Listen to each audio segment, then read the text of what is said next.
todo mundo tiene ganas de hacer un cambio, de vivir otra historia, pero no sabemos cómo. La verdadera transformación es un proceso profundamente personal, pero inherentemente colectivo. Agency es tu capacidad de poder hacer algo diferente, de cambiar. Tu agencia es tus posibilidades. Y entonces vas a ver que tu agencia es más grande de la que crees. Este episodio es presentado por Tus Recuerdos a Digital, Booster Asociados.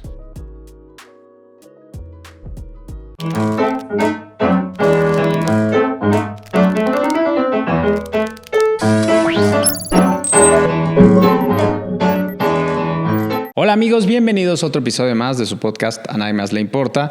Quiero aprovechar este breve momento para dar gracias por seguir suscribiéndose, compartiendo la información de este podcast que habla sobre procesos, sobre historias, sobre personas, sobre caídas, sobre los levantones, que es algo normal en la vida, y sobre todo en estas anécdotas tan interesantes de las vidas personales que con gusto nos comparten los invitados. Y bueno, recuerden que cada martes hay un nuevo episodio. A las 6 p.m. se estrena en YouTube y una hora y media más tarde en Spotify. Nos pueden seguir por nuestras redes alternas, como lo son TikTok, Instagram, Facebook y LinkedIn. ¿Okay? Y bueno, vamos de lleno con el invitado de hoy.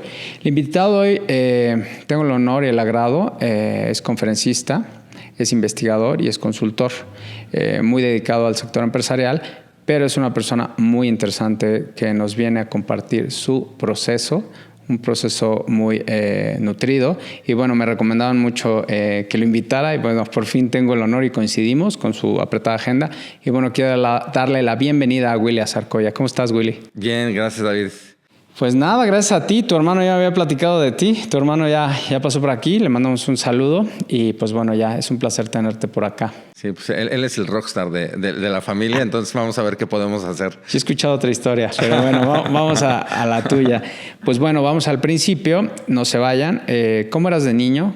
¿Cómo fue tu infancia y dónde ocurrió todo esto? Ciudad de México, ¿no? Nací en Ciudad de México hace 50 años, 1975. Una infancia en una familia clase media, pero creo que por lo menos mi experiencia fueron un par de componentes. Mi papá es la persona que yo no conozco a nadie que ame más el aprendizaje y el conocimiento. No conozco a nadie y siempre utilizo esta anécdota. Mi papá acaba de hacer un doctorado en el Politécnico, en el CICATA, ¿no? En el Centro de Alta Tecnología, en tecnología avanzada, a sus 70 y tantos años. Estaba todavía estudiando y un día llegué a la casa y siempre está en su computadora, siempre tiene papeles. Y le dije, ¿qué estás haciendo? Me dijo, estoy traduciendo la tesis de Stephen Hawking. Me dijo, nadie la había traducido y la estoy traduciendo. Y entonces, como para un miércoles en la tarde estarse traduciendo la tesis de Stephen Hawking, porque no estaba en español, entonces la estaba traduciendo. Y esa fue mi experiencia. Libros, historias, escuchar. Mi papá es concertista de piano e ingeniero en telecomunicaciones. Más músico que ingeniero, pero lo hicieron ser ingeniero antes de ser músico. Entonces él tuvo que acabar la carrera de ingeniería porque se escogió la carrera que tuviera las matemáticas más difíciles. Y entonces siempre había conversaciones interesantes, desde Beethoven hasta Asimov, etc. Y mi mamá, una mujer con la lectura humana más fina que yo he conocido. Mi mamá lee un cuarto en un segundo. Entonces, ese fue mi bagaje y creo que es parte de lo que hago hoy en día. Dos hermanos, Julieta y Ricardo, ¿no? Ricardo lo conoces, explorador y fotógrafo de National Geographic, una historia súper interesante. Y Julieta también. Julieta es diseñadora y creadora de juguetes y de personajes. Entonces es una familia bastante ecléctica, creativa y muy del creativa. hacer. Ajá, ¿no? Sí. Y por lo que escucho, de disfrutar su proceso cada uno en su rubro, ¿no? Y ¿sabes qué? De una gran libertad y de apoyo para hacer lo que quisiéramos. O sea, alguien que a la mitad de la carrera, como Ricardo dice, yo quiero ser fotógrafo, ¿no? Y hay un apoyo 100% para que se convierta en fotógrafo. Julieta estudiando comunicaciones, pero estudiando cine también y estudiando guionismo y no fue como un apoyo. En mi casa nunca faltó el apoyo para aprender y siempre hubo como ese empuje para aprender. Entonces esa fue mi muy feliz infancia, muchas experiencias. Creo que una buena infancia por lo menos te empuja un poquito a la vida mejor, ¿no? ¿Y cómo describirías tu camino profesional hasta el día de hoy? Pues yo creo que como el de muchas personas, yo tengo la ventaja y tengo un privilegio de que mi trabajo me da oportunidad de reflexionar todo el tiempo. Mi trabajo es abrir espacios de reflexión y hacer preguntas y buscar responder esas preguntas de la mejor manera con diferentes métodos. Entonces, yo estudié marketing un poco por accidente. No, la verdad es que no tenía claro qué estudiar. Digo, ahorita, antes de empezar a grabar, yo tengo una gran afición por los deportes y yo jugaba tenis y tenía intención de poder llegar lo más lejos que pudiera. En un momento me doy cuenta que llegar tan lejos como eran mis sueños no iba a ser muy factible y entonces decidí estudiar algo que tuviera, que fuera parecido. Entonces, por ahí estaba psicología, me interesaba como la psicología del deporte, estaba comunicación y marketing. Y acabé estudiando marketing en el TEC de Monterrey, aquí en el campus Querétaro, con la cabeza de hacer sports marketing, ¿no? En un principio. Y me di cuenta en la carrera que me gustaba mucho la estrategia y el comportamiento humano, ¿no? Todas las materias de comportamiento del consumidor, análisis, todos esos temas me interesaban mucho. Y bueno, y ha sido una carrera que ha ido cambiando durante el tiempo, ¿no? Intenté en el sports marketing, tuve un par de experiencias interesantes, ¿no? Organizando el primer Ironman que se hizo en México, oficial. Lo hice en conjunto con una persona que ya vive aquí en Querétaro, Mario Herrera. Él hace el triatlón de San Gil, un promotor bastante exitoso en su momento. Me invita, yo tenía 23, 24 años. Lo organizamos, fue una buena primera experiencia. Trajimos el Ironman a México, lo hicimos en Huatulco, un medio Ironman oficial con slots para Hawái. Y después tuve oportunidad de trabajar para Grupo de Fútbol Televisa, ¿no? En una gerencia de marketing para el Club de Fútbol América. Interesante, podríamos hacer un podcast de nada más esa experiencia. Pero me di cuenta que el deporte no era lo que yo esperaba y me empecé a mover y de ahí una ida muy rápida. Caí en el mundo empresarial, trabajé un rato en Kellogg, ¿no? Me aburrí muy rápido, me di cuenta que la vida corporativa no era para mí. Me fui a emprender, luego me fui a la parte académica, estuve un rato como profesor y director de carrera en una universidad y de ahí me jalan al mundo de la consultoría por ahí de 2006 y no he dejado de hacer consultoría e investigación desde 2006 hasta la fecha. ¿Por qué te diste cuenta que el deporte no era lo tuyo, el marketing deportivo? El fútbol es un mundo complicado. Yo nunca vi nada de lo que se decía. Es más, descendimos 2 franquicias aquí en Querétaro de la primera A. Yo decía, si el América es quien dicen que es, pues ¿por qué no compró a todos los árbitros que pudo haber comprado? No fue eso. Simplemente vi una falta de profesionalización. Hoy lo puedo explicar mejor. Hoy te puedo decir que es un sistema perfectamente bien diseñado para que se hagan ricos pocos y no para promover el deporte y no para generar lo que debe generar el deporte. Hoy lo puedo decir a distancia y con el conocimiento que tengo. En ese momento simplemente dije, esto no es lo que yo esperaba. Y salí de eso y dije, ¿y si el fútbol es donde hay más inversión y más energía y más enfoque?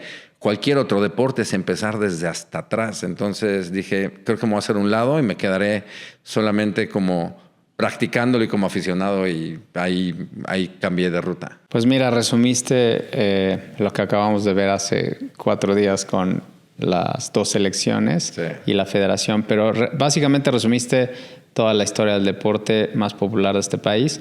Y como bien lo dices, ¿no? Por eso los resultados en las Olimpiadas, etcétera. Y para no andar en este tema, pero así, tal cual lo dijiste todo con ese comentario. ¿Y el mundo corporativo por qué no te gustó? Porque un poco parte de lo mismo, ¿no? Todo el mundo tenemos creo que todos tenemos como una línea y un propósito que tenemos que ir descubriendo, ¿no? Y el mundo corporativo es un mundo de competir, cueste lo que cueste, ¿no? Adentro de estas organizaciones se trata de quién sube y quién está y vas dejando la colaboración a un lado y lo vas dejando, ¿no? Por competir y por subir en una escalera. Y me di cuenta que no me interesaba como ese mundo.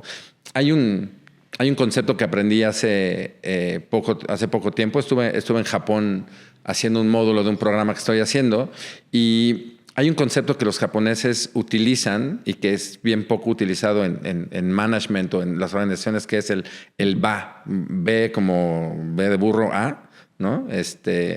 Y el ba es la cualidad del espacio en el que estás, ¿no? Tú llegas a una empresa y sientes, alguien dirá que es la vibra o otra cosa. En temas sistémicos a veces le llaman como, ¿no? En teoría de sistémico familiar es el campo sabio. En otro tipo de teorías le llaman como el social field, ¿no? El campo social.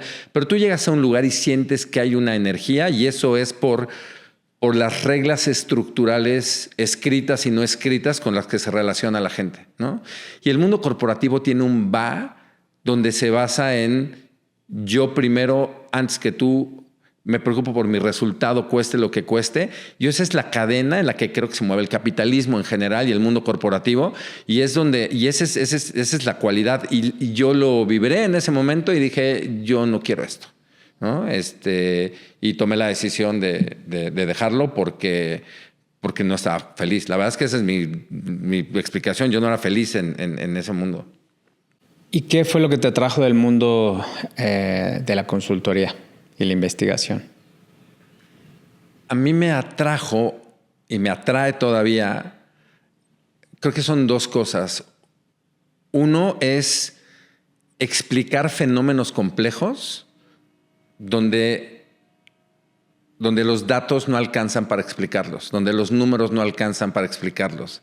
Y es una parte que todos los días me hace que me levante a explicarme fenómenos yo la manera en cómo lo explico, en qué momento algo se rompe y por qué se rompió y cuál es el camino para reconstruirlo, ¿no? Entonces, generalmente las preguntas con las que llegan los clientes o las empresas con las que trabajo es, oye, es que tenemos esta tendencia, nos estamos yendo hacia abajo en ventas, en relaciones con los clientes, nuestro desempeño no está bien, quisiéramos algo diferente. Entonces, te conectas a un problema o a un deseo, pero después eres libre de salir a explorar porque eso está dando ese resultado que nadie quiere, ¿no? Entonces yo creo que esa es la parte que más me conectó. Si te das cuenta es como muy amplio, ¿no? Muy libre y me toca estar con empresas de todos tipos. O sea, he consultado empresas de energía geotérmica y he consultado restaurantes y escuelas y cadenas de autoservicio y bancos y líneas aéreas. O sea, me toca trabajar con un diferente universo de sistemas sociales corporativos y cada uno es un mundo que me encanta explorar y me encanta entender y acompañar a la gente a que descubramos cosas juntos, ¿no? Y bueno, pues partiendo del punto de que son seres humanos, personas las que laboran en estas organizaciones, ¿encuentras algún común denominador en este tiempo que llevas haciendo consultoría? ¿Y si hay alguna diferencia por regiones? Sí, no es lo mismo. Veo cosas muy similares. Me ha tocado en estos últimos 10 años de mi vida. Yo los últimos 10 años de mi vida los he dedicado a entender por qué nos cuesta tanto trabajo cambiar a las personas, a las organizaciones sociales, llámale tu familia, llámale tu cuadra, llámale tu ciudad o el mundo. Y eso surgió porque yo me especialicé en una metodología que lo que busca es entender la experiencia de las personas o de los clientes con alguna marca o con un servicio. Y entonces muchos años me dediqué a hacer ese tipo de investigación, decir, oye, yo le pregunto al cliente de mi cliente cuál es su experiencia y y hacíamos cosas bastante sofisticadas, mapas muy interesantes. Y yo no escuché nunca a uno de mis clientes no decir, es que eso es oro molido. Lo menos que decían es oro molido, porque veían una mirada que ellos no veían. Y entonces había mucha energía en ese momento, ganas de hacer cosas. Pasaban 6 meses y estaban en el mismo lugar o peor. Y a mí me frustraba mucho eso porque yo decía, ¿por qué no hay cambio aquí? Entonces me hice una pregunta y dije, bueno, ¿quién es la persona en el mundo que más sabe de cambios y transformaciones? Y entonces encontré en un ala del MIT, ¿no? En el Instituto de Tecnología de Massachusetts, que hacen pensamiento sistémico, y vi que ahí estaban las personas. Yo ya leí a algunos de ellos y fui y me les pegué, y llevo 10 años pegado a estos académicos, a estos personajes que llevan la antorcha de cómo hacemos transformaciones en el mundo. Entonces, yo lo que te puedo decir es que para mí el común denominador es que todo mundo tiene ganas de hacer un cambio, de vivir otra historia, pero no sabemos cómo. Y no sabemos cómo. No sabemos cómo.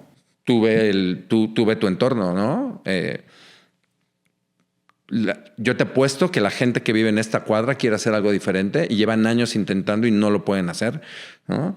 Tú voltea a ver a esta ciudad, ¿no? Donde seguramente todos queremos que pasen cosas diferentes con el crecimiento que ha tenido, y no indica que la evolución sea mucho mejor que el resto del mundo, cualquier ciudad a la que vayas, ¿no? O sea, yo he tenido la fortuna de viajar mucho y a donde voy te encuentras lo mismo, problemas estructurales, sistémicos, complejos que no sabemos resolver.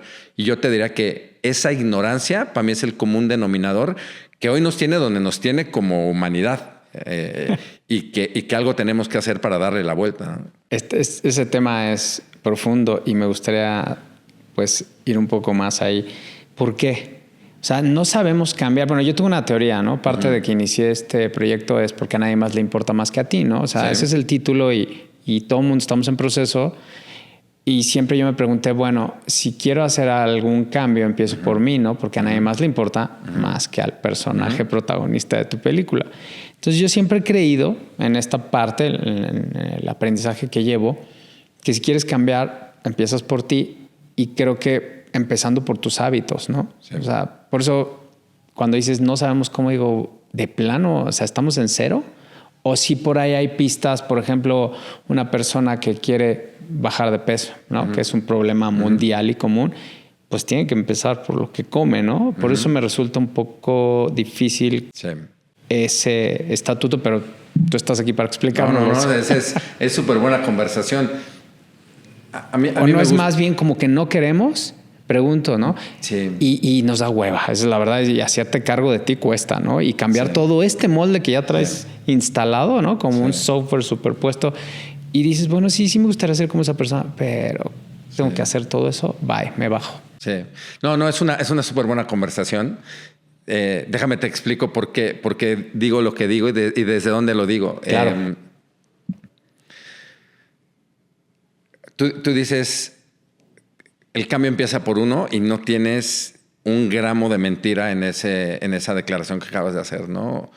Nada va a cambiar si no hay un cambio tuyo, pero tú no puedes cambiar sin entender lo que hay alrededor de ti y el contexto. Entonces hay una premisa en pensamiento y cambio sistémico que dice que la transformación, la verdadera transformación, es un proceso profundamente personal, pero inherentemente colectivo.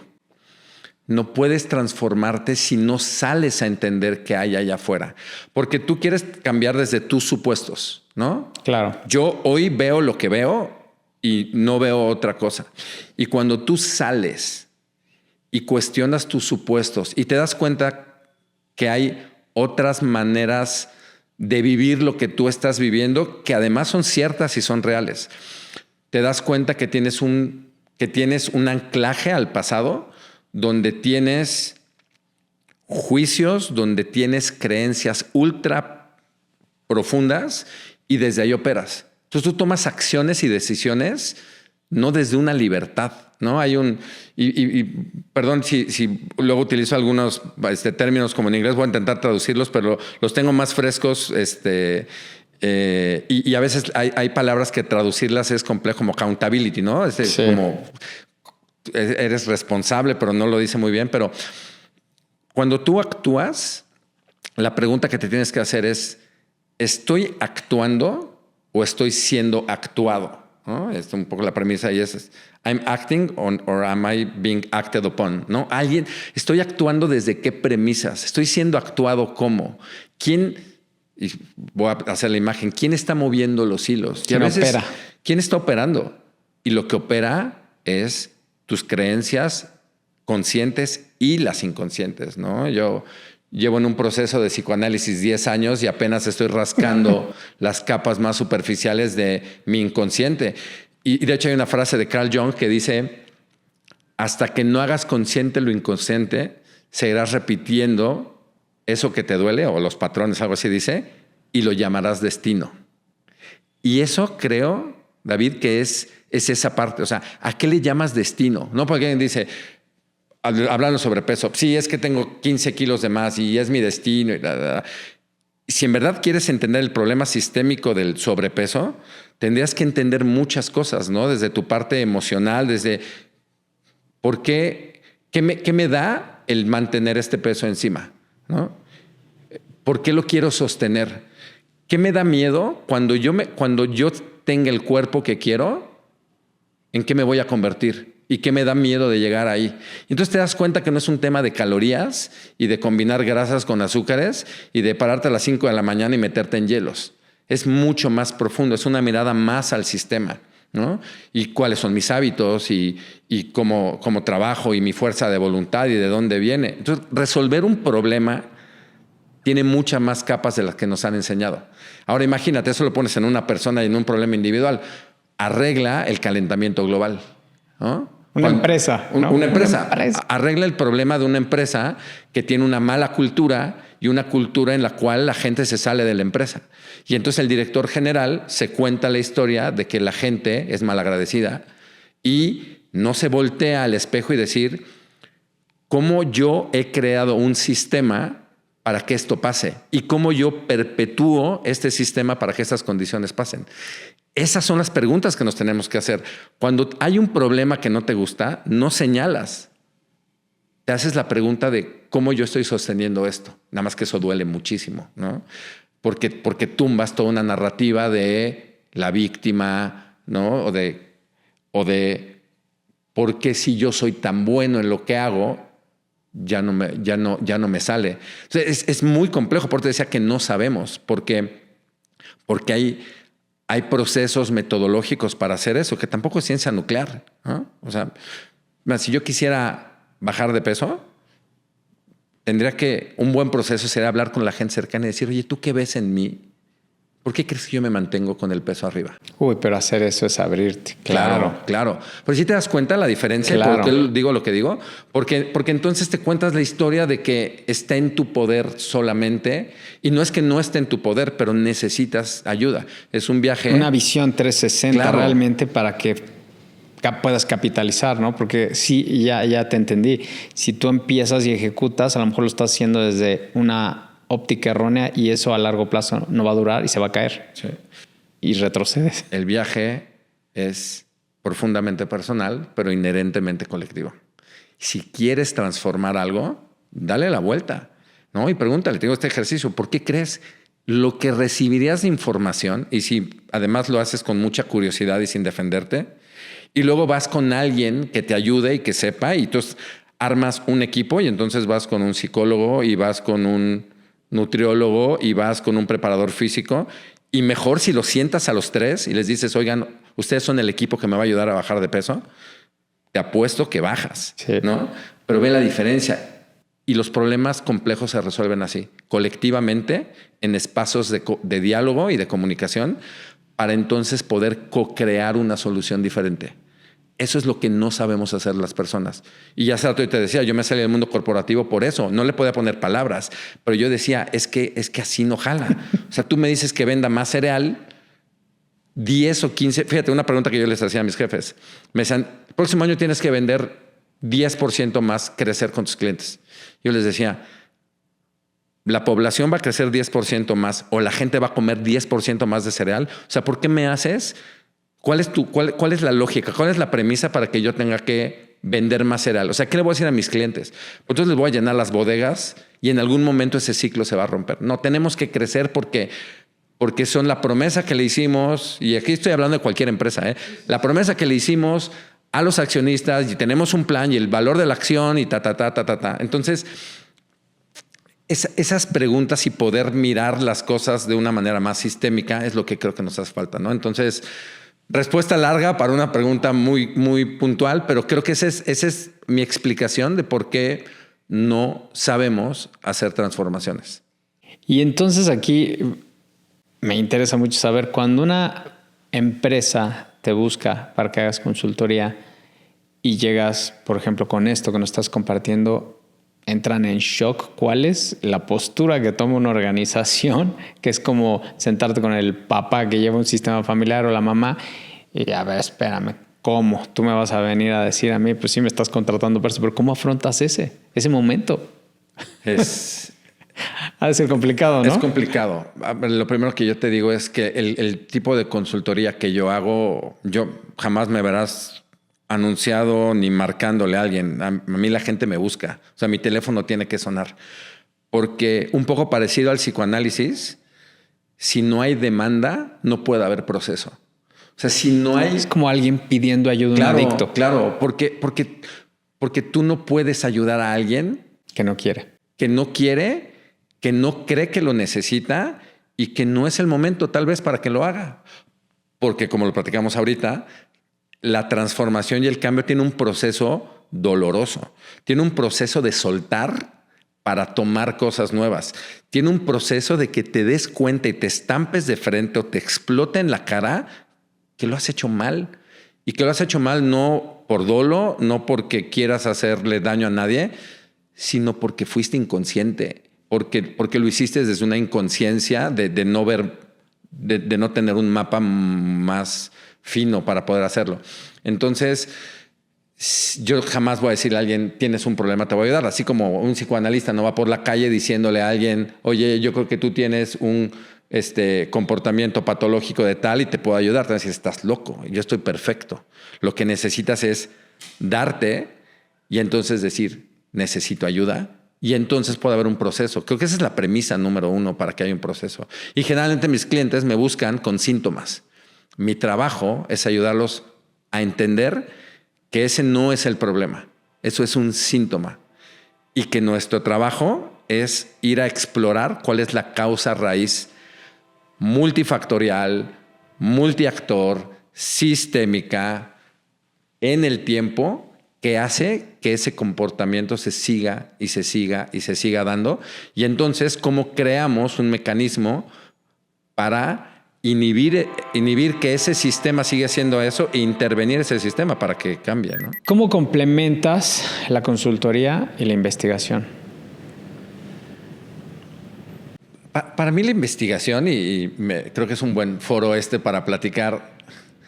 Todos tenemos ideas preconcebidas de la investigación. Te imaginas una bata blanca, te imaginas un grupo de personas, ¿no? Ahí rascando. Con microscopios. La verdad es que investigar tiene una premisa que es curiosidad. Y es una buena pregunta, es ¿por qué se da esto?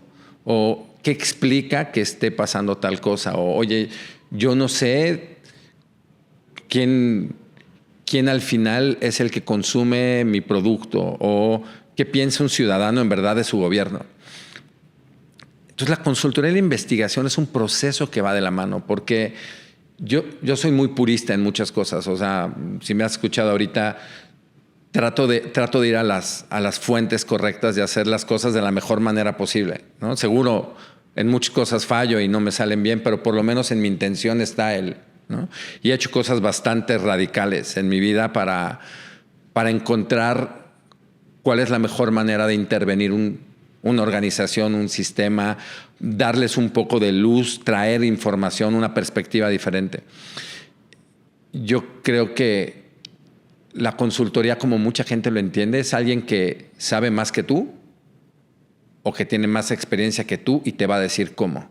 Y yo creo que no hay nada más equivocado y no hay un proceso más agresivo y estéril para ayudar a alguien, ¿no? Porque yo me siento y sé más que tú y conozco más, y entonces la relación, o sea, esa relación te la ganas en el proceso, ¿no? Y te la ganas en el proceso de que, como un médico, tú al médico le entregas la confianza de decir, en tu experiencia estoy, pero construyes algo. Entonces, para mí investigar es poner las preguntas correctas y después decir, vamos a mirar este fenómeno, pero vamos a mirarlo en la acción.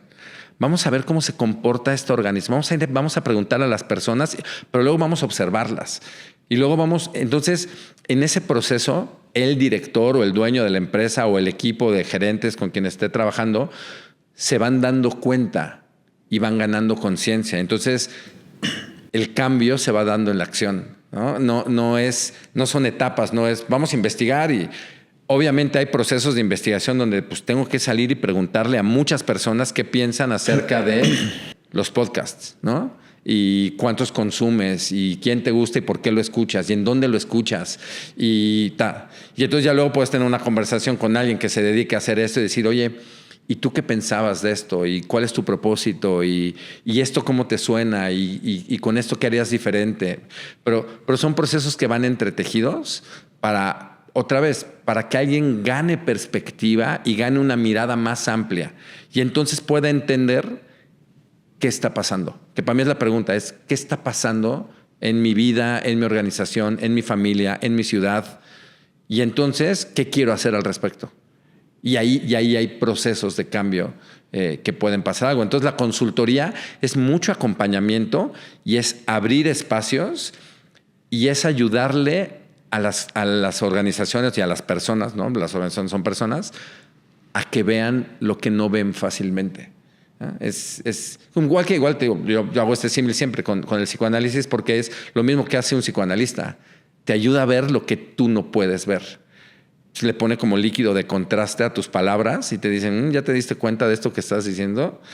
¿Cómo juega esto contra este miedo o este deseo que tienes o esta frustración que tienes? ¿No? Y entonces empiezas a ser consciente y eso hace que operes diferente. O sea, no te pueden decir una de esas cuando pum, te da tu psicoanalista con una mirada diferente. Ya no puedes operar igual. Ya cada vez que lo haces dices, puta, claro, por lo menos te acuerdas. Sí, es un botón, ¿no? Que encienden. Y ese yo creo que es un botón como de conciencia, fíjate, es una buena imagen. ¿Sí? No es como si prendieras focos en una habitación oscura donde tú crees que la conoces, ¿no? Y entonces de repente, pum, prendes una luz y luego prendes otra luz y de repente ya está iluminado y ya puedes hacer algo diferente. Sí, ya no la vuelves a ver de la misma manera. No la vuelves a ver. Entonces te apagan la luz y dices, no, espérate, préndele, ¿no? Creo que es una muy buena imagen para... y ese es un proceso de vida, ¿no? Y yo creo que como más grandes nos hacemos, de repente dices, claro, pues si hubiera sabido lo que sé ahora cuando tenía, ¿no? Pero pues tomaste una decisión con el nivel de conciencia que tenías. Nadie nace sabiendo, diría Jorge Drexler. Sí. Oye, y en este proceso de análisis de datos, ¿qué es lo más complicado en esa parte? ¿Cómo traducir todos estos datos exactamente? Sí. Y ya que tienes el caso en acción, tomar estas implementaciones, decisiones y también acercarte al cliente y decir, mira, pues ya tengo buena parte del análisis de datos y pasa esto. Sí, me gustaría poder ilustrar con más ejemplos, pero por temas de confidencialidad no puedo hablar de muchas cosas del trabajo con mis clientes sin su expreso permiso, pero déjame te platico un par de cosas que creo que nos pueden servir. Hay una frase de Deming, que es uno de las grandes observadores y pensadores del mundo organizacional de mirar, y a mí esta frase me taladra la cabeza todos los días y él dice, solo puedes medir el 3% de lo que en verdad importa. O sea, el trabajo de quienes medimos cosas es el 3% de lo que en verdad importa. Yo puedo medir 1000 cosas, pero lo que en verdad importa es el 3%. Y te voy a poner un ejemplo en este mundo de los deportes que compartimos, ¿no? ¿Cómo explicas 14 Roland Garros ganados de Rafael Nadal? Uf. ¿Cómo explicas eso? O sea, vamos a ver cosas que puedes medir, ¿no? La velocidad de su pelota. Pues sí. ¿Explica 14? No explica. Tiene mucho más revoluciones, pero no muchísimas más que los demás, ¿no? La velocidad no, su altura y su fuerza pues, tampoco, ¿no? Podríamos medir las horas que entrena y tampoco lo explicaría porque hay gente que incluso puede entrenar más. Como alguien que tiene una obsesión con los deportes y el tenis como soy yo te puedo decir que mi conclusión es que Nadal, como ningún otro, y probablemente Djokovic solamente, cree que le puede ganar a cualquiera en cualquier punto de un partido. O sea, si él va perdiendo 6-0, 6-0, 5-0, 0-40, él cree que puede ganar ese partido. ¿Cómo mides eso? ¿No? O sea, vamos a jugar que eso explicara que él ganó 14 Roland Garros en su carrera. Lo que nadie... Yo creo que es la hazaña del deporte más grande de cualquier deporte. ¿No? Nadie creo que vaya a poder superar eso. No lo explicas con datos. Lo explicas con algo que en investigación se llama como sense making. Vamos a hacer sentido desde otras partes, mucho más de comportamiento humano, ¿no? Entonces, la gente que conoce a Nadal, lo que dice es, este cuate, yo una vez leí un artículo que me parece que es la mejor descripción que han hecho de él, es como Terminator en la escena cuando ya no tiene la mitad del cuerpo y se sigue arrastrando y él sigue creyendo que tiene que matar a este chavito Connor o a Sarah Connor. Y no piensa que no tiene dos piernas, no piensa que ya perdió todo. Él hasta el último aliento va a querer matar. Así me parece que esa es la explicación. ¿Cómo mides eso? ¿No? Sí, ¿no? Y me vienen muchos ejemplos a la cabeza como los Patriotas con Brady, ¿no? Como ya después que se fue a los Bucks de Tampa y los hizo campeones. ¿Cómo explica los 38 goles de un toque de Hugo Sánchez que sigue ese récord? Y yo creo que se va a quedar por el resto las medallas de Michael Phelps, la velocidad de Usain Bolt y podemos así... ¿Cómo explicas Apple? Sí. O sea, y tendrías que entender a Steve Jobs en su genialidad, pero también en su sombra. Y tendrías que entender la pareja que hizo con Steve Wozniak, ¿no? Porque no hubiera podido solo Steve Jobs ni Wozniak. Necesitabas al genio visionario, ¿no? Patológico, sí. ¿No? Y por otro lado tienes al genio que juntó las cosas y luego el diseñador, ¿no? Que llegó, James. Claro, ¿no? Ivy, ¿no? John Ivy, ¿no? John Ivy. Que ahora está en OpenAI. Está en OpenAI haciendo como este dispositivo. Entonces, tienes que entender desde otros lugares. Entonces, a tu pregunta, lo más difícil que hay para mí en investigación es que los datos no es la única explicación. ¿Cómo explicas Coca-Cola? A mí siempre que me preguntan sobre el futuro y todo, y ahora la era digital y que estamos viviendo ya un cambio de paradigma, que es evidente, yo nada más les digo, bueno, a mí siempre me ha causado eso así hablando de empresas, Coca-Cola sigue igual y no tiene ninguna necesidad de cambiar, ¿eh? Sí, ¿y cómo te explicas Coca-Cola desde el consumo? ¿Cuándo se va a acabar Coca-Cola? Cuando no hay agua. Es su fuente y algo se van a inventar. Pero mi punto es Coca-Cola sigue siendo lo mismo desde que empezó. Sí. Cambió la presentación, pero... Y te habla de que tocan el botón correcto de las personas, ¿no? Porque además no tiene ninguna lógica en la vida, ¿no?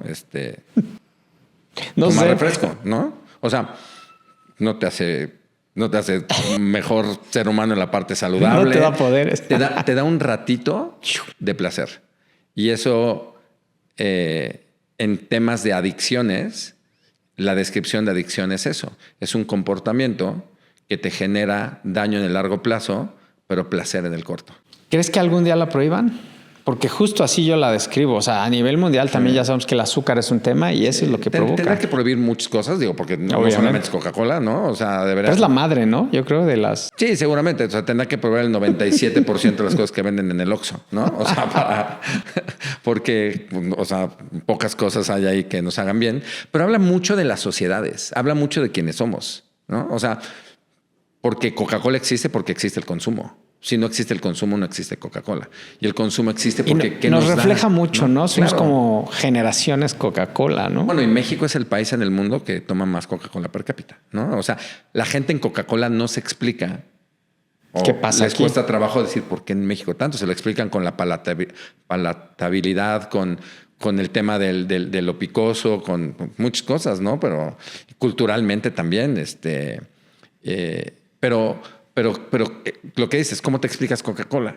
Los datos lo explican, no tienes que entrar desde otros lados. Te voy a poner un ejemplo. Google hizo un estudio hace varios años para entender por qué los equipos de Google internamente eran mejor unos que otros. Un proyecto que se llama Proyecto Aristóteles. Entonces, entraron, imagínate toda la ciencia de datos que tiene Google para decir, oye, vamos a explicar por qué mi equipo de desarrollo de esto es mejor que este. Una locura. Quiénes son, de dónde vienen, sus calificaciones, las escuelas, son casados, son solteros, tienen hijos, qué preferencia sexual. Tienen todos los datos del mundo.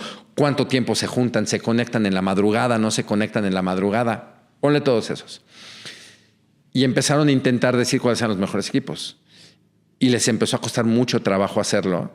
Y de repente invitaron a un equipo de antropólogos, psicólogos y sociólogos a ayudarlos a entender el fenómeno. Y ahí se lo explicaron. Y llegaron a un modelo de por qué los equipos en Google eran en desempeño superior a otros. Pero fue solamente cuando entró el factor que no se lee fácilmente. Cuando tienes que hacer sense making, cuando tienes que entender el fenómeno social detrás del número duro, ¿no? Sí, lo colectivo, como dices tú, y ver lo que ve un antropólogo, el pasado, donde viene, como cosas que... Las interacciones de las personas, las relaciones, cuál es el campo social que existe, cuál es la cultura que hay, cuáles son las reglas no escritas, cómo nos relacionamos entre nosotros, cómo nos relacionamos con el éxito, cómo vemos el fracaso, se permite tener errores aquí o no se permite, cómo sube uno aquí, cuáles son las compensaciones emocionales, psicológicas. O sea, son miles de temas que explican un fenómeno. Por eso, cuando yo descubrí el mundo de la teoría de sistemas y el pensamiento sistémico y el cambio sistémico, me clavé porque dije, claro, mis clientes que no cambian con un PowerPoint perfectamente bien hecho y que dice mucho, pues es porque hay algo más complejo que entender del otro lado. Y últimamente mi interés está en las ciudades, mi interés está en las sociedades, ¿no? Esta gente del MIT estudia de manera importante los fenómenos complejos del mundo. Ellos lo resumen en 3. Tenemos un problema ecológico. La brecha que tenemos ecológica es la más grande que ha habido en la historia y la tendencia es que se va a poner peor. Tenemos una brecha económica. El que más gana contra el que menos gana, y es brutal. Noam Chomsky lo decía, que sí, era preocupante. Chomsky es de los primeros que empezaron a señalar que eso va como un volcán, a hacer erupción. En 1972 se escribió un libro que se llama Los límites al crecimiento. Un grupo de pensadores sistémicos de esta ala que te platiqué donde estoy ahí empezaron a hacer estos estudios. En 1972 publican este libro. Básicamente el libro lo que dice es, si no detenemos el tamaño de las economías, vamos a tener hacia 2025, 2030 un colapso de los sistemas sociales. Estamos ahí. Todavía no nos duele. Todavía abres la llave de tu casa y sale agua. Todo sigue funcionando, claro. Pero cuando deje de funcionar, ahí nos va a pegar. Entonces, el primero es la brecha ecológica. La segunda es la brecha social. El que más tiene contra el que menos tiene. Y la tercera es una brecha emocional espiritual que estamos viviendo.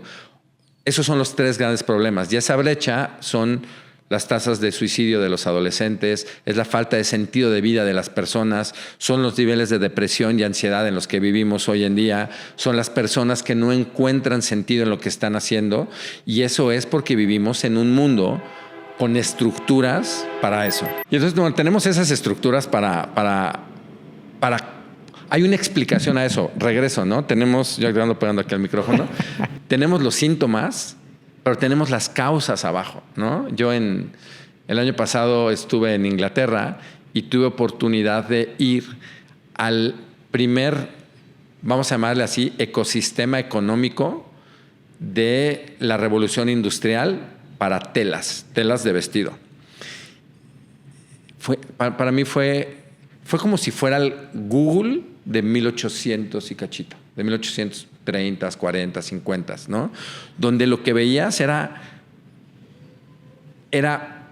un avance tecnológico que prometía cosas, pero con un costo social bien caro. O sea, para mí fue increíble que te describían, porque además es como entre un museo y un lugar donde puedes vivirlo. Prenden las máquinas y te dicen, mira, aquí se hacía esto, pero la gente se moría de problemas pulmonares porque estaban respirando el algodón todo el día. Te platicaban que los niños tenían que cargar unos tambos de no sé cuántos kilos, y porque tenían el tamaño exacto los niños para que por las máquinas que pasaban no chocaran, pero al mismo tiempo esos niños trabajaban horas al día, se cansaban, y cuando se les caía el tambo, que era de metal, generalmente se les caían los dedos de los pies y se los amputaban a veces.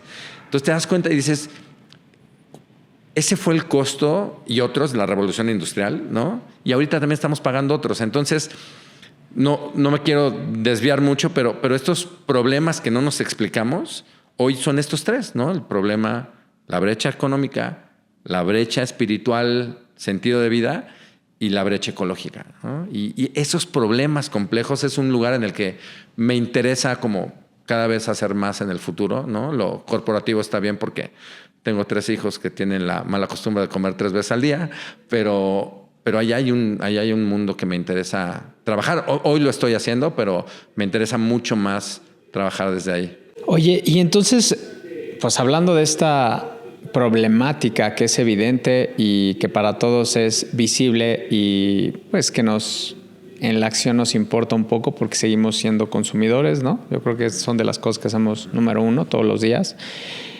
Ahora, tú cuando entras a una organización, ¿por dónde empiezas cuando ya empiezas en la etapa de poner orden y empezar a ejecutar un nuevo plan? O sea, ¿dónde entra la transformación digital de procesos, la sostenibilidad, la innovación? ¿Cómo es tu proceso? Sí, creo que muy en la línea de lo que estamos platicando, hay un trabajo primero con los liderazgos de esta conciencia. No puedes mover nada. Yo creo que es un error entrar a arreglar un proceso, a menos que lo único que quieras arreglar es ese proceso, ¿no?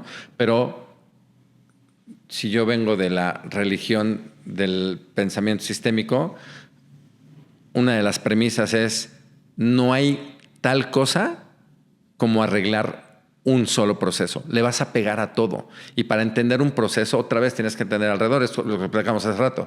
Es como si quieres arreglar el problema del sobrepeso leyendo Hábitos Atómicos. No va a pasar, ¿no? O leyendo Hábitos Atómicos más un nutriólogo. No digo que no pase. Sí puede pasar, pero no sé si es sostenible. Sí, lo que platicamos se puede caer. No sé si es sostenible y requiere un gran sacrificio personal porque no cambias tan rápido. Entonces, en primer lugar es trabajar en entender cuál es el problema. Es que si tú no entiendes cuál es el problema y entiendes que tu síntoma es un síntoma y que hay una bola de cosas abajo, no puedes hacer nada, ¿no? Y entonces te abre una posibilidad de que haya un grupo multidisciplinario de personas que tienen ese proceso, porque tú quieres arreglar ventas, y este es un ejemplo, me pasa toda la vida, ¿no? Porque una de las especializaciones que tengo es toda la parte comercial, ventas, clientes, ¿no? ¿Qué es lo primero que hace alguien cuando las ventas empiezan a bajar? Se pone nervioso y empieza a presionar al equipo de ventas, ¿no? Y si no jala, ¿qué hace? Corre al director de ventas o empieza con los vendedores, luego corre al director y así se la viven, ¿no?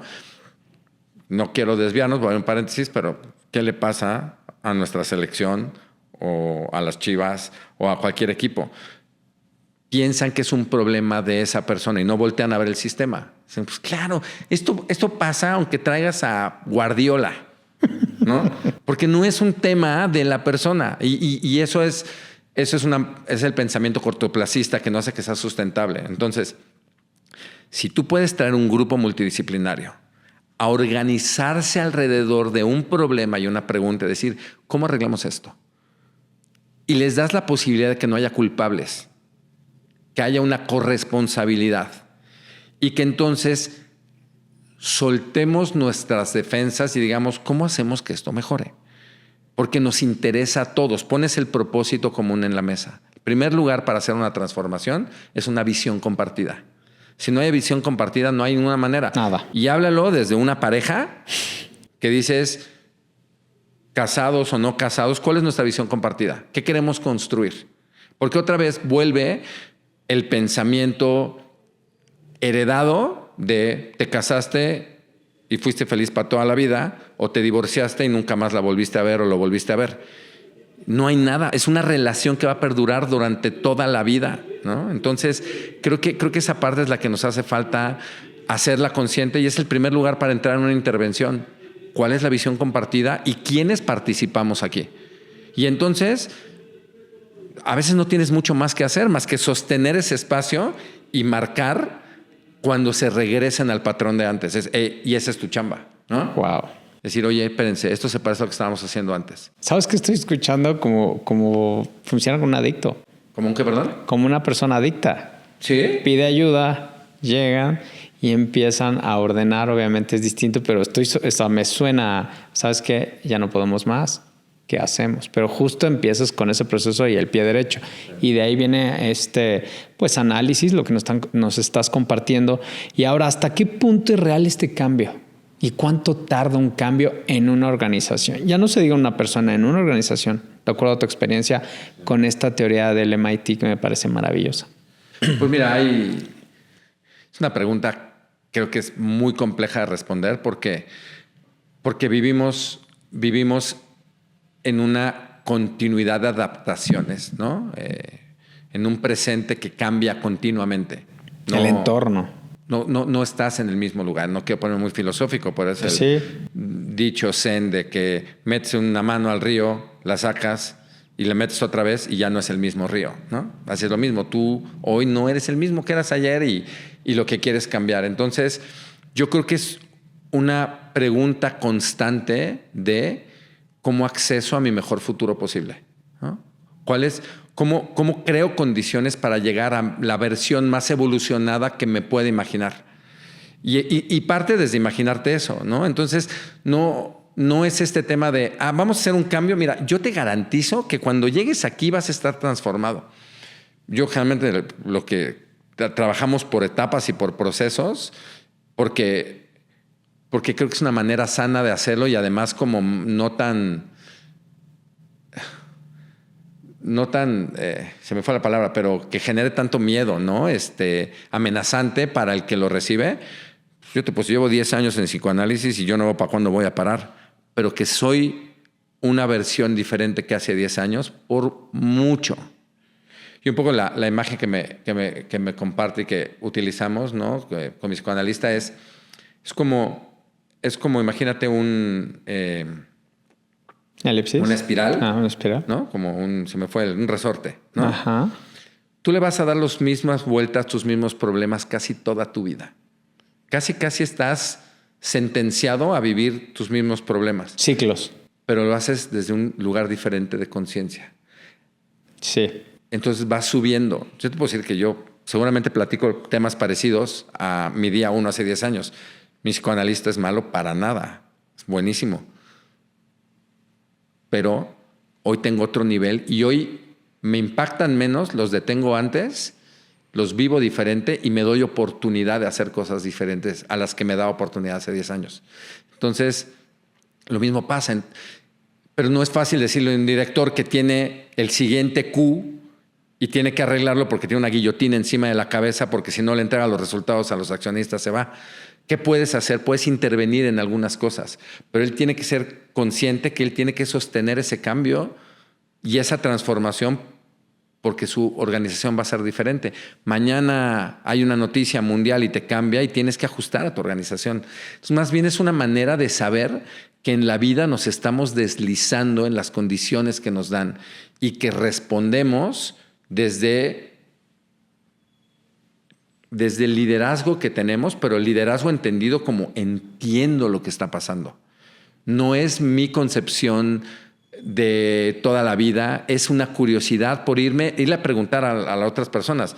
Yo lo primero que le digo cuando trabajo con un director es: una empresa no se dirige desde el piso 36. Vamos a ver qué está pasando. Vamos a ver qué está pasando, vamos a hablar con tus clientes, vamos a hablar con tus proveedores, vamos a entender a la gente que está aquí. Y nada más haciendo eso, es como si vieran otra organización. Lo mismo pienso con alguien que gobierna, ¿no? Puedes gobernar sin de verdad estar con la gente, ¿no? Sin de verdad entender lo que pasa en tu ciudad. Y eso es un trabajo bien complejo, porque tienes muchas capas que te defienden de ver esa realidad, ¿no? Tienes a alguien que te quiere mostrar otra realidad. En la empresa tus reportes te quieren decir que todo está perfecto. Ni bajes, no quiero que bajes. Yo te maquillo lo que pueda maquillar y te creo la realidad para que estés tranquilo en tu piso 36, porque aquí abajo no están bien las cosas. Lo mismo pasa cuando alguien gobierna, ¿no? ¿Cuánta gente está interesada en que hacerle creer a un gobernante que la ciudad está bien? O el estado, o el país, o lo que sea, ¿no? Es más difícil trabajar con una empresa grande que con una pyme, que una mediana, pequeña. No, creo que todo tiene que ver con la disposición que tiene el que va en el asiento del conductor. Ok. O sea, yo he trabajado en empresas muy grandes donde han sido experiencias increíbles. Hubo una empresa con la que trabajé hace años, ¿no? Yo y algunos colegas, y esta empresa estaban a punto de quitarle un contrato muy grande. Ellos le vendían plantas de tratamiento de agua a un autoservicio muy grande. Tenían casi 1,000 plantas de tratamiento de agua en el país. Y el director, cuando lo hacen director, me busca y me dice, oye, me acaban de ser director y tengo este animal y necesitamos entender qué hacer. Y entonces le entramos a ese proyecto, y este cliente que tenía estaba a punto de quitarle el contrato. El contrato de 800, 900, llegaron a ser más de 1,000 plantas de tratamiento de agua. 2 años después le dieron el premio al proveedor del año de este mismo autoservicio inmenso, grandote. En 2 años, ¿qué pasó? Este cuate hizo los cambios. Él estuvo dispuesto a soltar cosas, a enfocarse donde tenía que enfocarse, a reinventar lo que tenía que reinventar, a no tener miedo a hacer algunas cosas, ¿no? Entonces, tiene más que ver con dónde está el que está y qué tanto se resiste. Me ha tocado gente que no hay manera, ¿no? O sea... ¿Te buscan y no hay manera? ¿Perdón? ¿Te buscan y no hay manera? No hay manera porque no quieren soltar lo que tienen que soltar, porque sus premisas están demasiado... Y a veces, y yo también lo digo, ¿no? Oye, estás facturando miles de millones de pesos y quieres cambiar, pero estás facturando miles de millones de pesos, ¿no? Es como si tú entras a una operación del apéndice, ¿no? Y no tienes todavía peritonitis ni nada. Te duele un chorro y te tienen que operar. Te dicen, pues sí, doctor, opérame, pero yo entré vivo, ¿no? O sea, vas a intervenir mi sistema, vas a quitar algo, pero yo entré vivo. O sea, tienes que tener mucho cuidado cuando intervienes un sistema, porque el doctor abre mal, mueve algo, deja algo adentro y te metes en una bronca. Lo mismo pasa cuando intervienes una organización. Hoy una organización funciona de alguna manera. Si tú llegas como un externo a intervenirla, tienes que tener mucho cuidado, porque vas a mover cosas y vas a cambiar cosas y vas a desacomodar cosas. Yo hay veces que les digo, ya mejor ni le muevas, no quieres cambiar y esta cosa te da un chorro de lana. ¿Cuánto tiempo? No sé, no tengo una bola de cristal. Disfrútalo y cuando se rompa, pues ahí vemos si lo arreglamos, ¿no? O sea, pero si no está roto, pues, y no quieres moverte, mejor no nos movamos, ¿no? Oye, y partiendo de esta, me parece muy interesante todo esto que hemos platicado. Uno, la premisa del cambio, ¿no? Del sistema. Luego, los 3 factores, que es lo espiritual, lo económico, ¿y cuál era el otro? Ecológico. Y el ecológico. Si estos jóvenes o personas que quieren emprender, ¿qué les recomiendas? Si dicen, bueno, quiero hacerlo de una manera diferente, que se den cuenta que ya tengan algo de información, bagaje, y digan, ¿sabes qué? Yo también estoy harto de esta manera de comenzar y producir, afectando todo. Que es muy difícil no afectar, pero ¿cómo? ¿Qué consejos les puedes dar? Que se bajen del tren en el que están y que cuestionen sus supuestos de por qué quieren emprender. Hoy el mundo te grita que debas hacer putrimillonario como Mark Zuckerberg si emprendes. Sí. Y que solamente vas a ser exitoso si tienes muchísimo dinero. Y que ese es el tope. Y que a eso aspiras. Y que cualquier otra cosa es un fracaso, ¿no? Yo les diría, cuestiónate eso, ¿no? O sea, si es eso, dale, y entonces mañana vete a Silicon Valley, porque es desde el único lugar donde vas a poder hacer eso. Entonces, crea las condiciones para que puedas conseguir ese para qué que quieres. ¿no? Pero cuestiónate ese para qué. Porque te vas a subir a un lugar, otra vez regreso a mi tema, ¿estás actuando o estás siendo actuado? ¿No? Lo primero que es, frénate tantito y reflexiona por qué estás haciendo esto. Y te vas a dar cuenta que hay millones de cosas, ¿no? Incluso familiares, ¿no? Yo para entender los sistemas, uno de mis mentores es Peter Senge. Peter Senge escribió un libro que se llama La Quinta Disciplina, que fue nominado como uno de los 3 libros más importantes en el mundo de las organizaciones del siglo XX. Oh. Y Peter es un personaje increíble, ¿no? Pero una de las cosas en este tema del crecimiento y el desarrollo es, lo primero que tienes que hacer es detente y pregúntate, ¿y esto cómo impacta mi vida en los próximos años? ¿Cómo creo esas condiciones para poder tener lo que quiero, ¿no? Entonces, lo primero que yo les diría es, frénate y reflexiona qué quieres hacer en verdad. Y si ya lo tienes claro, diseña un sistema, es decir, acércate con las personas, crea los elementos que veas que te van a ayudar a poder sostener eso en el tiempo, ¿no? Pero creo que lo primero es eso. Y a ver, yo soy profesor de algunas universidades pero yo creo que les hacemos mucho daño a los chicos vendiéndoles esa idea. Yo veo muchos programas emprendedores de las universidades y todos los proyectos son factibles, ¿no? Deberíamos aprobar con 10 al que dice, yo tenía una idea, hice un proceso de desarrollo, la testé, la probé y hoy creo que mi idea no funciona. Deberías ponerle 10 igual al que dice que sí, pero parece ser que solo le ponen 10 al que dice, mira, la mía sí es viable. Y ahí creo que le estamos haciendo un chorro de daño a las generaciones de los emprendedores, ¿no? Porque emprender es estar en una iteración, prueba y error todo el tiempo. Pero parece que tienes que tener un brinco a Mark Zuckerberg, en 3 años eres un fracasado. Yo eso lo cuestionaría muchísimo, ¿no? Y la otra es que cuestionen también al servicio de quién se están poniendo. O sea, si yo hago esto, ¿al servicio de quién estoy? Estoy al servicio del dinero. Voy a hacer una app para que la gente consuma café más fácil. Y entonces, ¿al servicio de quiénes vas a estar? Al servicio de Starbucks y tal. ¿Eso es lo que quieres en tu vida? ¿No? ¿Qué te mueve? ¿El dinero?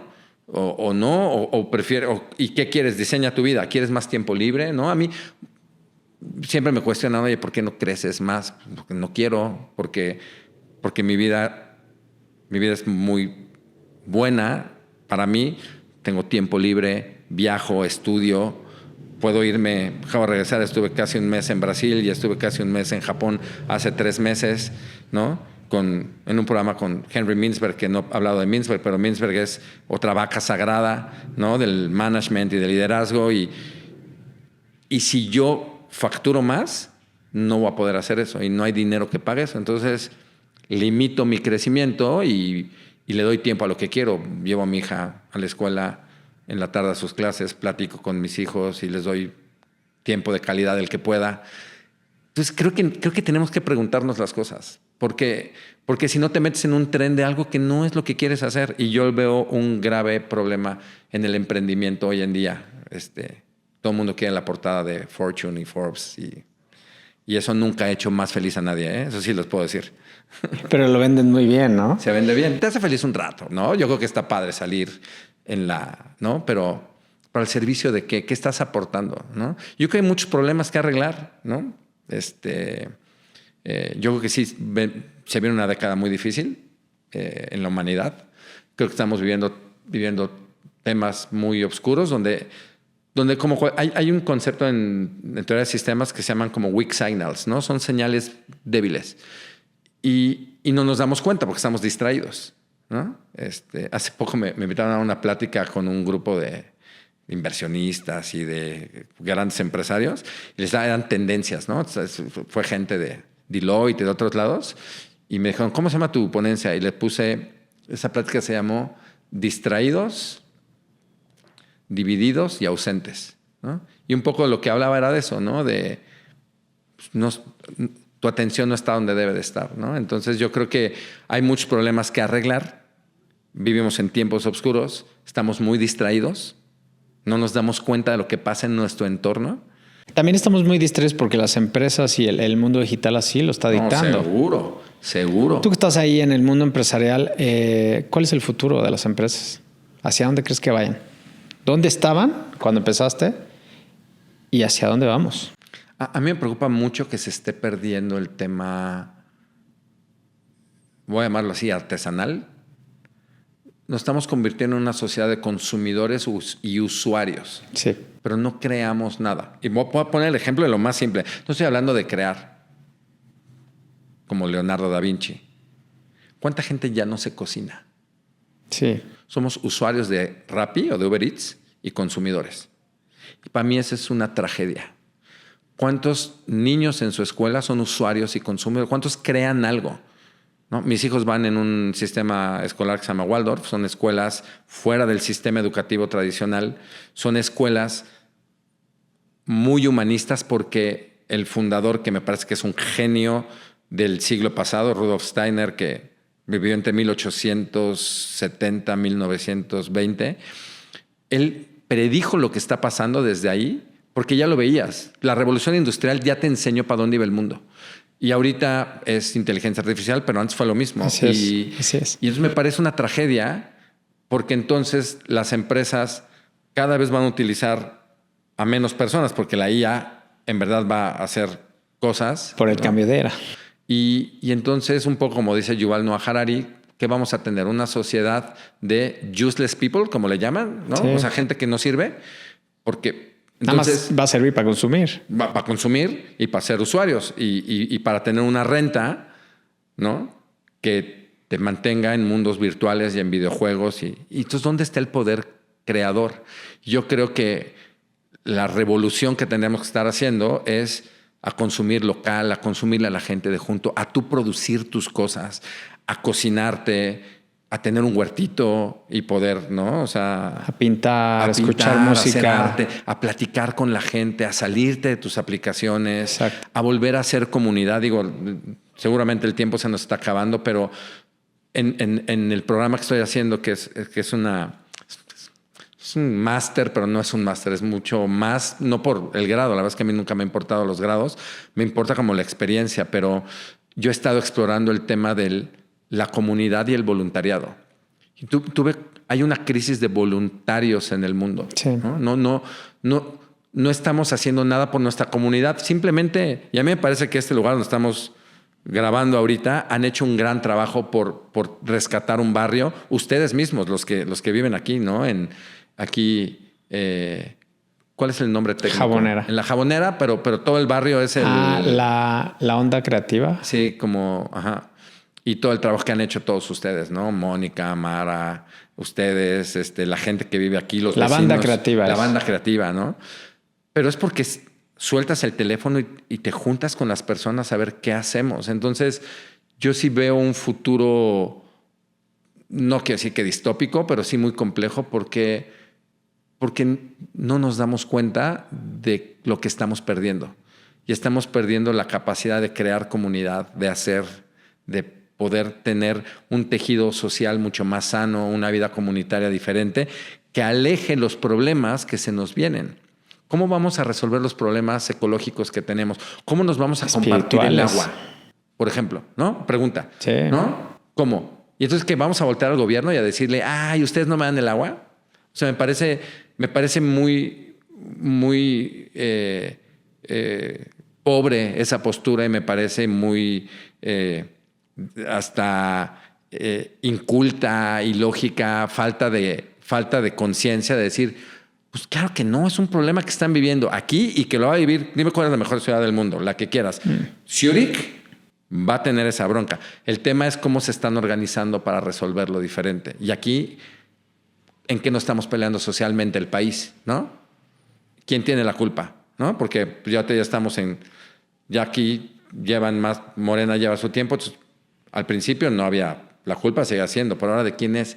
Y digo, no estoy hablando de colores, ¿no? O sea, tú agarra en el mundo a cualquier partido político y un poco viven lo mismo porque el sistema político electoral en el mundo funciona así, ¿no? Funciona para ganar votos. Y creo que hay buenos líderes que intentan hacer algo, pero hay otra premisa sistémica, es tú pon un buen jugador en un mal sistema y el sistema le va a ganar una y otra y otra y otra vez. Por eso Messi no jaló en el PSG, por eso Messi no jaló en... ¿Dónde más estuvo? Nomás en el PSG. Nada más en PSG y en Argentina varias veces. Pues en Argentina varias veces. Hasta que llegó Scaloni. Y hasta que llegó Scaloni y ahorita en Miami porque la liga le favorecen algunas cosas. No, pues el mejor ejemplo es Hugo Sánchez, Márquez. Sí, claro, Hugo Sánchez, ¿no? Pero otra vez, y cuando yo escucho los pleitos de las televisoras, ¿no? Es un poco eso, es como te estás peleando por algo que no estás entendiendo porque hay una estructura más grande que te tiene encadenado a ese resultado. Entonces, yo veo las organizaciones que van a sufrir muchas. Yo veo que las organizaciones van a crecer mucho. Vamos a tener ya el primer trillonario dentro de poco. Vamos a vivir una época de mucha concentración de dinero, en pocas de poder, manos. en pocas manos. Trump es otra weak signal de estas, ¿no? Es un ejemplo de demasiado poder. Hoy se despierta y firma una cosa y ve una sociedad que es el resultado de siglos, ¿no? Y tampoco tantos, ¿eh? Yo creo que nosotros le hemos dado en la torre al mundo en los últimos 3 siglos, 1700, algo 800 para acá. Hemos cambiado el planeta, ¿no? El famoso antropoceno, que es donde vivimos ahorita, porque es donde el hombre se ve más nuestra huella. Muy, muy complejo. Más que nunca se ve la violencia estructural. Mucha vanidad, ¿no? Sí, mucho ego, mucha vanidad de creerte mejor. Ayer tenía una plática con Azul, mi hija, y hablábamos de la desigualdad, ¿no? Porque pasamos por la calle y alguien nos pidió dinero y les dije, ¿cuál es la diferencia entre tú y ese niño? Y al final la conversación llevó a que tú naciste aquí. Es la única diferencia. O sea, hoy alguien que nace en Suiza contra alguien que nació en México o en Nicaragua o en Zimbabue. O en Gaza. Tiene otra vida solo por donde nació. Y esa es la violencia económica, social de la que platicábamos. Hay gente que tiene... Violencia geográfica, literal. Geográfica. ¿De dónde naciste? Claro. ¿Dónde naciste? Va a dictaminar muchas cosas. Muchas cosas. Hoy hay mucho... Vamos a vivir en sociedades que van a tener, si no hacemos algo, obviamente, que van a tener mucho privilegio sin mérito. ¿Qué es eso? O sea, y creo que lo que nos toca a quienes tenemos un privilegio es entender que tenemos un privilegio y tratar de hacer algo para hacer más balanceado este tema. Balancear este mundo está muy complejo. Yo no sé si nos va a alcanzar, ¿no? Yo no creo. Soy un poco apocaliptimista. Sí, pero yo creo que y regresando como al principio, pero siempre hay algo que tú puedes hacer. Y creo que esa es la esperanza que no podemos perder. Si hoy tú pudiste hacer algo y tú sentiste una energía diferente, algo está pasando. Y creo que esa es el sense of making, ¿no? Ajá, exacto. Eso se siente aquí. Cuando haces algo de bienestar genuino para alguien que no eres tú. Exactamente. Impactas en lo colectivo y te impacta en lo individual. Y puede pasar para alguien más. Y alguien más lo va a vivir y tal vez va a hacer algo diferente. Y no quiero sonar optimista radical, pero creo que es el camino. O sea, otra vez, si no hay una visión compartida, si no hay un diálogo y una conversación, porque hoy lo que nos aleja, lo que nos genera todos estos problemas es la falta de visión compartida y de diálogo y de la esquina de todo mundo, ¿no? Yo creo que estoy bien, tú estás mal.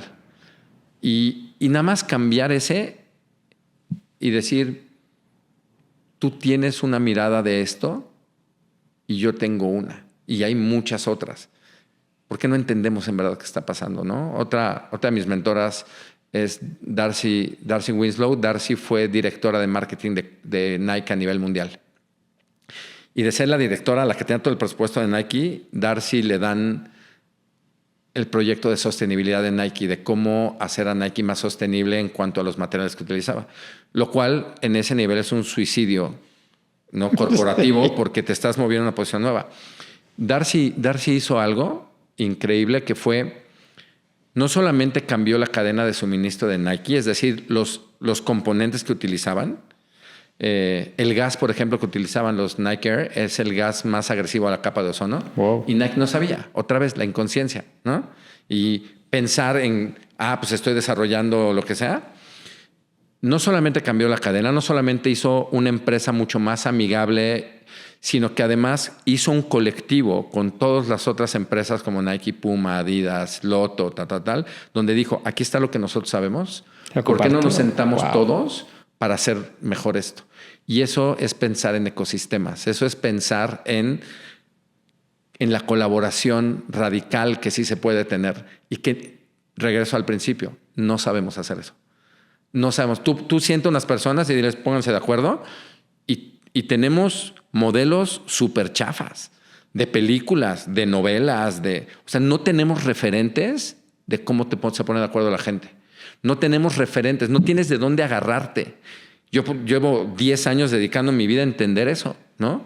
Y a intentar crear referentes, pero cuesta muchísimo. Cuesta mucho trabajo porque no hay películas que te muestren cómo una sociedad se desorganizó y se organizó otra vez. Te enseñan un héroe que llega y que él hace todo. Y claro, es esta narrativa de liderazgo donde hay una persona que va a cambiar la historia de 7,000 millones de personas que vivimos en el planeta. El Mesías. Y que nos tiene, y esa es desde las religiones y la que quieras, ¿no?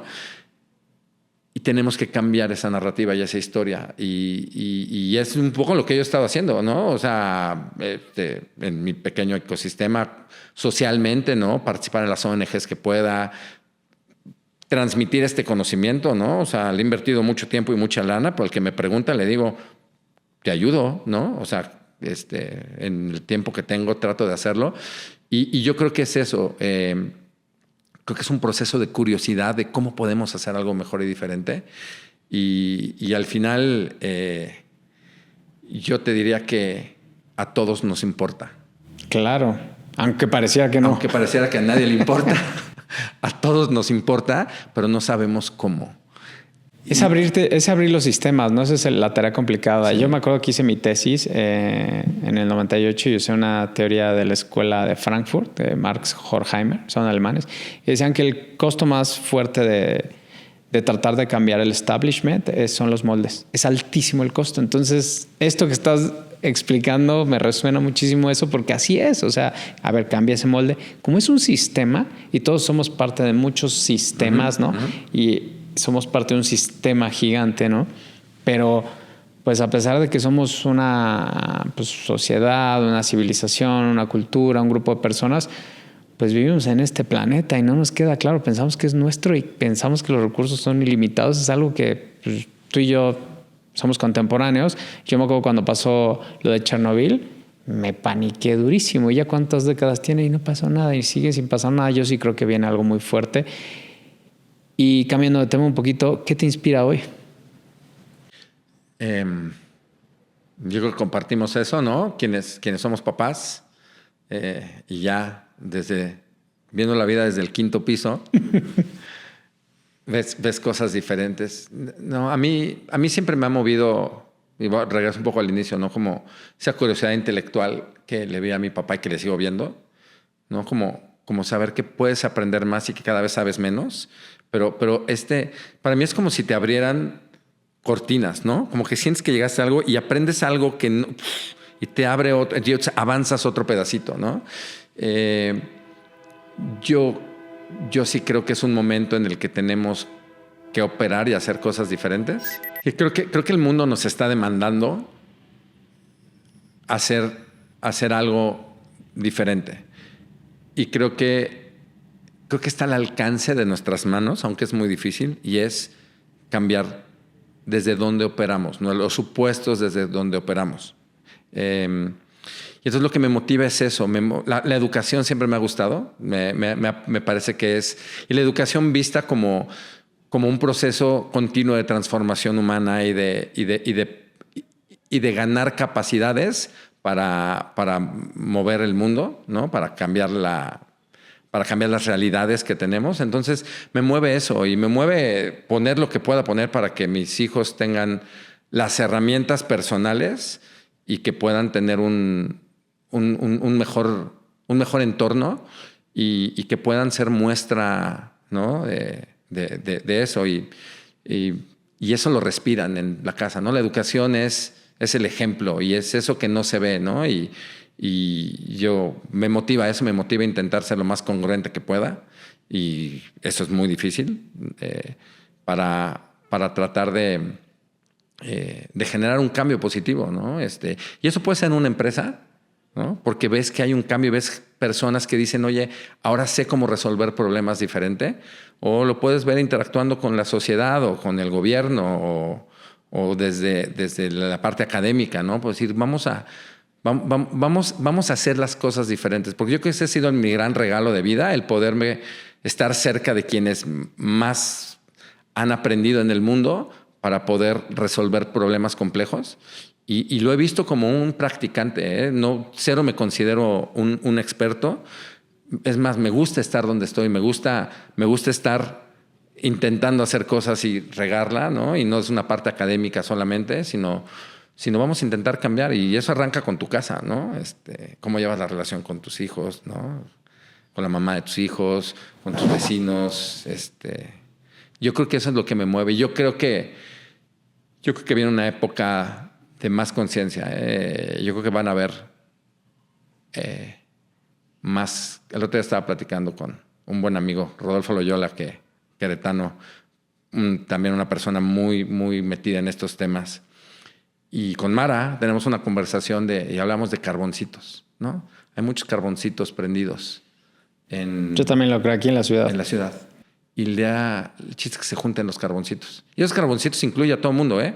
Empresarios, gobierno. O sea, el tema no es uno contra otros, es cómo nos sentamos en una misma mesa y construimos algo en conjunto para el bien de todos. Yo sí creo totalmente en eso porque gracias a este proyecto me he dado cuenta de muchos invitados vienen aquí y hay muchas personas que están encendiendo su carboncito desde la conciencia. Sí. O sea, queremos aportar desde lo que sabemos, ¿no? O que nos gusta poner en acción para justo generar algo, porque sí creo que percibimos esta fase oscura que estamos viviendo, ¿no? Digo, no sé si es un tema generacional, pero yo veo a Trump y digo, ya que los baby boomers como él, ya, por favor, que se retiren, porque ve nomás lo que está pasando, ¿no? Yo no sé cuál sea la agenda, quién está atrás de él, pero es evidente que estamos volviendo, la historia cíclica, y estamos volviendo un poco a revivir lo que no nos tocó vivir a ti y a mí, sí, pero en el siglo pasado, ¿no? Estamos ahí.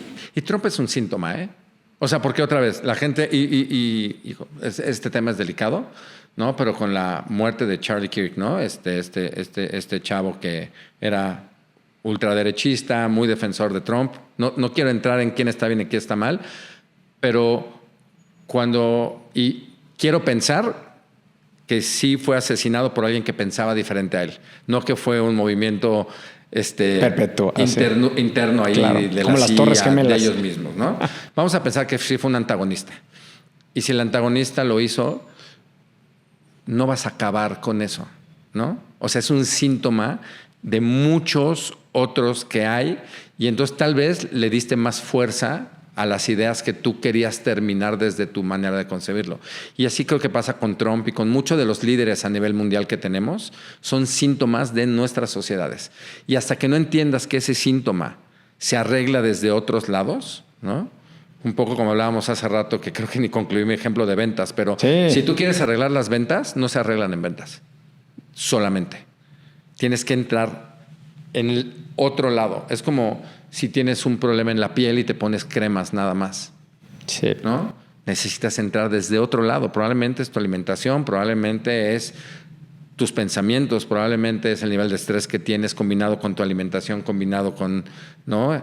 el medio ambiente. Entonces, ponerte una pomada es como paliativo totalmente. Completamente. Y es lo que hacemos. Y las organizaciones lo hacemos. Entonces, a mí me motiva eso. O sea, otra vez, he tenido el privilegio de ver esto en primera fila, de platicar y de decir que son mis amigos quienes han escrito los libros más importantes del cambio, de la gestión, son mis mentores, son mis maestros.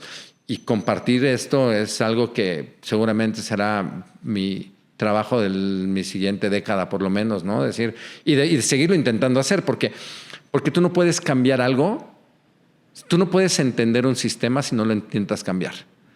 O sea, tú puedes decir, claro, yo entiendo cómo funciona. No, cámbialo. Y ahí va a patalear el sistema. Y va a decir, ok, estas son las estructuras, los moldes que tú decías. El tema es que son invisibles. ¿Cómo los haces visibles? Intenta cambiar el sistema. Y para cambiar el sistema, una vez que ya lo identificas, ya lo entendiste, tienes que cambiar su conciencia. Y para cambiar la conciencia, tienes que cambiar cómo se mira y cómo se entiende ese sistema. Entonces es un proceso de mucho trabajo. Es como un organismo vivo, ¿no? Es un organismo vivo. Los sistemas son organismos vivos, ¿no? Entonces me motiva eso, me motiva esta ciudad, ¿no? Que para mí Querétaro me ha dado muchísimo. También. Y creo que por unas causas multivariables tenemos una mejor ciudad para vivir que muchas otras y que nos toca a todos cuidar las condiciones. Que no hay que darla por sentado. Que no hay que darlas por sentado. No, eso no se explica desde los gobiernos o los empresarios o los ciudadanos. Son muchas cosas que no alcanzamos a entender. Como lo de Nadal, justamente. Como lo de Nadal, ¿no? Que te digo que me ves ejemplo, es cómo lo explicas. Entonces, me motiva eso y creo que ahí estaré metido los próximos años de mi vida. Me parece muy bien. Me gustaría, si se puede, que me compartieras algo de bibliografía, todo esto que platicaste y compartirlo con la audiencia. Seguro. Sería maravilloso. Sí. Un regalo acá del buen Willy. Y por último, Willy, te agradezco muchísimo esta gran charla, pero si pudieras todo encapsular en una sola idea de este podcast, ¿cuál sería?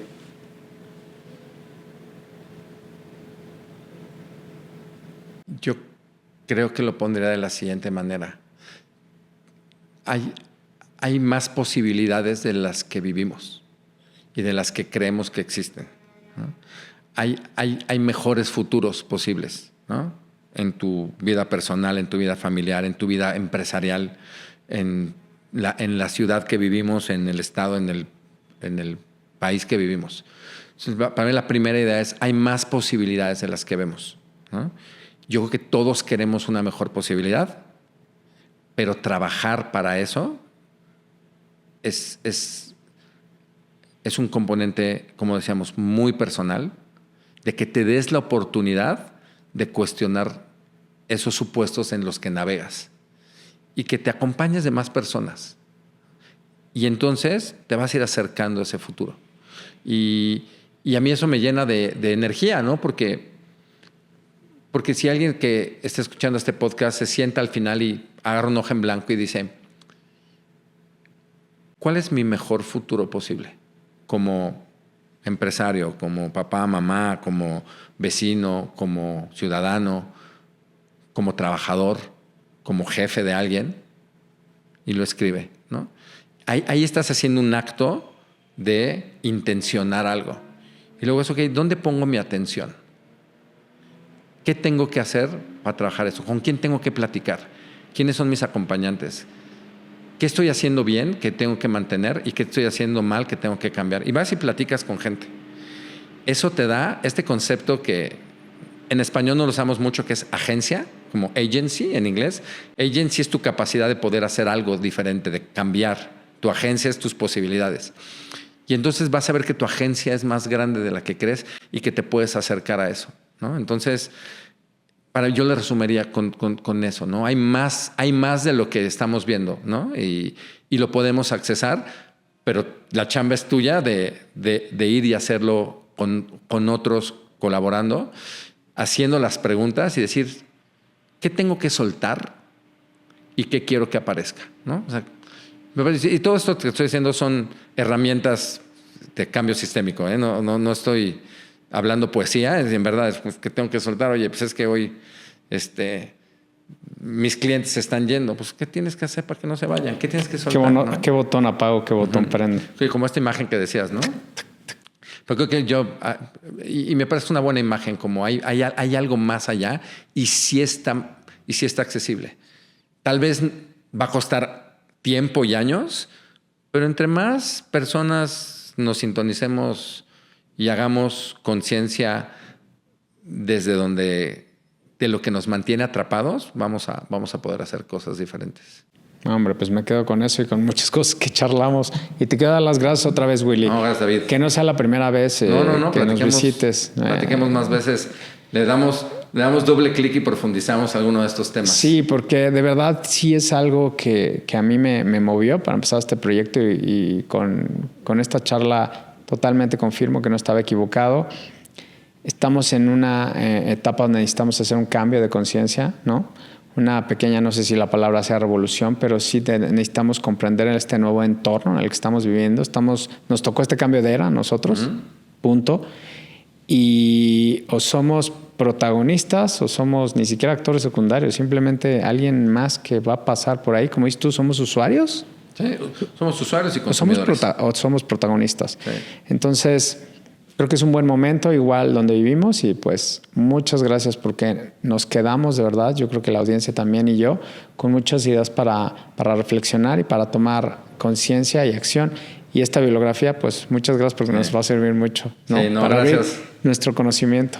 Gracias y gracias a la gente que escuchó. Y sí, creo que estos espacios como el que tienes se necesitan más, porque creo que justo hacen eso. Escuchar muchas voces te va transformando. Sí, porque esto te lo cuento aquí en corto, porque mucho de lo que inicié fue por esto justo que comentaste hace rato. Vi mucho contenido que decía cómo hacerte millonario a los 26 años. Entonces dije, esto está muy mal. Sí, no. Es como muy, muy complicado, es muy reduccionista. Sí. Nada parecido a la realidad. Pero bueno, otra vez gracias. Gracias. Gracias, Willy. Y gracias a ustedes por seguir suscribiéndose, compartiendo. Y recuerden que todos los martes a las 6 de la tarde se estrena un episodio nuevo en YouTube. Después en Spotify, una hora y media después. Y los invito a seguir compartiendo. Recuerden que este es un proyecto de procesos y gracias a ustedes seguiremos creciendo. Y nos vemos en el próximo episodio. Hasta pronto. Y antes yo les decía, pues es que es estudiar, es disciplina, es hacer las cosas. Y me doy cuenta que no, que eso no funciona así. Ahora en el arte contemporáneo pues hay situaciones complejas que de repente no sabemos todo el proceso ni todo lo que lleva de investigación y criticamos el plátano pegado en la pared. Ya de ahí te das cuenta que el ser humano tiene la posibilidad de hacer tantas cosas, pero de repente esa parte se nos olvidó en algún momento. Sobre todo en la adolescencia, que hacemos a un lado el dibujo y tenemos otras inquietudes, pero podemos desarrollarlo, retomarlo, y hay gente que tiene más habilidad porque observa más, nada más. Esa es una de las diferencias, que observa más.